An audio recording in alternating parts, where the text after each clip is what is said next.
A partnership agreement to establish 2 green freeports in Scotland has been reached between Scottish and UK ministers.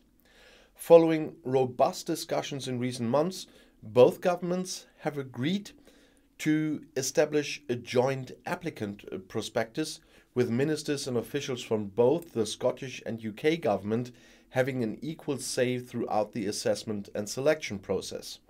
And they agreed that applicants in Scotland are required to contribute towards a just transition to net zero emissions by 2045, delivering net zero benefits and creating new green jobs.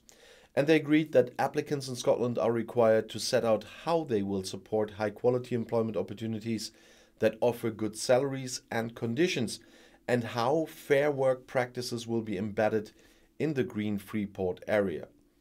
Ministers have agreed that a joint offer set out in a prospectus offers the maximum benefits for the Scottish economy, as both governments will be able to deliver tax reliefs and other incentives through a combination of devolved and reserved powers. As a result of the recent negotiations, UK ministers are expected to provide up to £52 million in seed funding to help establish green freeports in Scotland, which is in line with funding offered to freeports across England. The term Green Freeports reflects the Scottish Government's distinctive net zero aspirations. The UK Government will continue to use the term Freeports for its programme in the rest of the UK.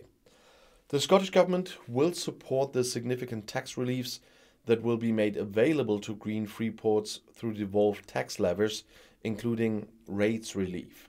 HMRC will also support via reserved levers including enhanced tax allowances, employer national insurance relief and customs duty relief. The Green Freeport model in Scotland adapts the UK government's Freeport model to fit the distinct needs and interests of the Scottish economy.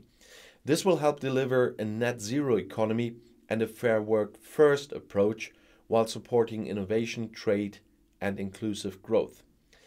The next step in the process will be set out by ministers as soon as possible. A finalized joint prospectus and joint assessment process is expected to be published in March, with winning bids announced over the summer. British Prime Minister Boris Johnson sees a chance for diplomatic solution in the Ukraine conflict. There is still a chance window for the de-escalation in diplomacy, said a spokesman for the head of government on Sunday evening in London. Johnson will continue to work tirelessly alongside our allies to push Russia back from the brink, they say. In any case, the series of talks at the highest level to resolve the conflict continues.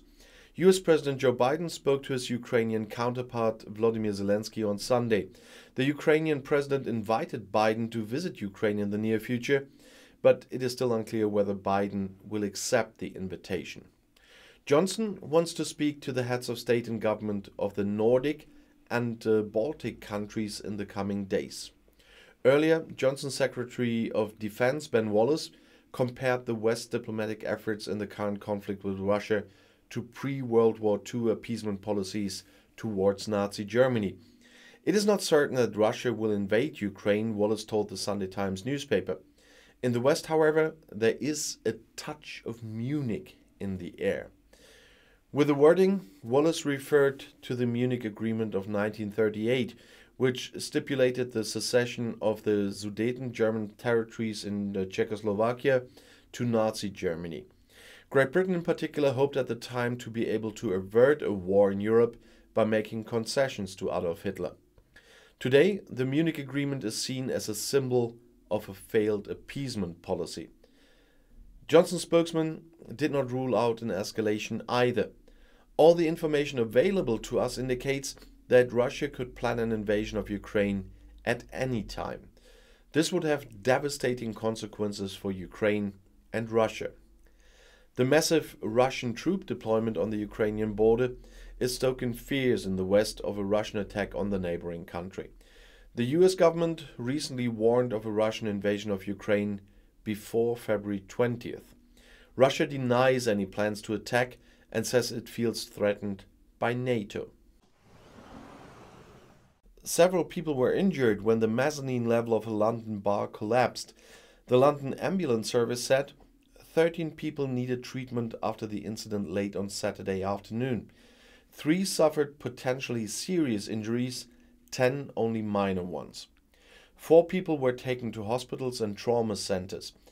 The operators of the restaurant wrote on Instagram that fortunately no one suffered life-threatening injuries. The bar, which is also a restaurant, will remain closed until further notice. The 2 More Years bar is located in the Hackney Wick area of northeast London. 7 people who were stuck in the remaining part of the mezzanine were rescued by emergency services. A man who was in the restaurant told the PA news agency that a kind of cracking sound was heard, then everything happened very quickly. Most of the injuries appear to be cuts and bruises. The human rights organization Amnesty International has accused the vaccine manufacturers of greed and called for the world population to be vaccinated much faster. How many variants do we have to go through before rich countries and pharmaceutical companies realize that people in poorer countries need access to vaccines? Asked Amnesty representative Rajat Khosla, according to a statement on Monday. According to a recent report by Amnesty International, 10 billion doses of corona vaccines were produced last year, more than enough to meet the World Health Organization's, the WHO's, goal of vaccinating 40% of the world's population by the end of 2021. According to the report, however, the rate of fully vaccinated people in poorer countries is only a good 4%. Amnesty is calling on corporations to release patents and technologies and to work towards the WHO target of vaccinating 70% of the world's population by mid-2022. These companies could have been the heroes of 2021. Instead, they turned their backs on those who needed the vaccines the most and just continued to put profits ahead of the good of people, Khosla said. According to the new Amnesty report, while Pfizer, BioNTech and Moderna made huge sales, only 2% of their vaccine doses went to poorer countries. Johnson & Johnson and AstraZeneca do better in this evaluation, as half of their vaccine doses are said to have gone to developing and emerging countries. However, these 2 companies still refuse to release their patents, the organization criticized, although this picture is a bit messed up. First of all, it's not only about the companies to put up the patents. There were discussions in the politics about this. And the EU is donating so many vaccine doses that the patent thing is not the big issue here. But I'll see you in my next video. Bis gleich.